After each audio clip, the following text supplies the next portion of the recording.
औज़ुबिल्लाहिमिनश्शैतानिर्रजीम बिस्मिल्लाहिर्रहमानिर्रहीम। अस्सलामुअलैकुम वरहमतुल्लाहि वबरकातुहू। मोमिनीन या अली अलैहिस्सलाम मदद।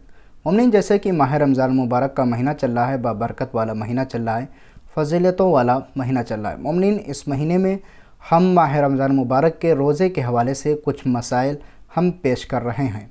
मोमिनीन, एक सवाल किया गया है कि क्या रोज़े की हालत में आँख की दवा जिसको आइस ड्रॉप्स कहते हैं, क्या इसका इस्तेमाल करना जायज़ है या नहीं? क्या इससे रोज़ा बातिल हो जाता है या नहीं बातिल होता है? मोमिनीन, इसके बारे में तमाम मरजाए कराम फरमाते हैं कि अगर दवा हल्क तक ना पहुँचे या हल्क तक पहुँचे लेकिन अंदर ना जाए तो रोज़ा बातिल नहीं होगा। ये हमारे उलमाए कराम इस बात के ऊपर मुत्तफ़िक़ हैं। अगर आप भी हमसे कोई अपना सवाल करना चाहते हैं तो हमारे कमेंट बॉक्स के ज़रिए से अपना सवाल हमसे पूछ सकते हैं। फ़क़त वस्सलाम वरहमतुल्लाहि वबरकातुहू। मोमिनीन।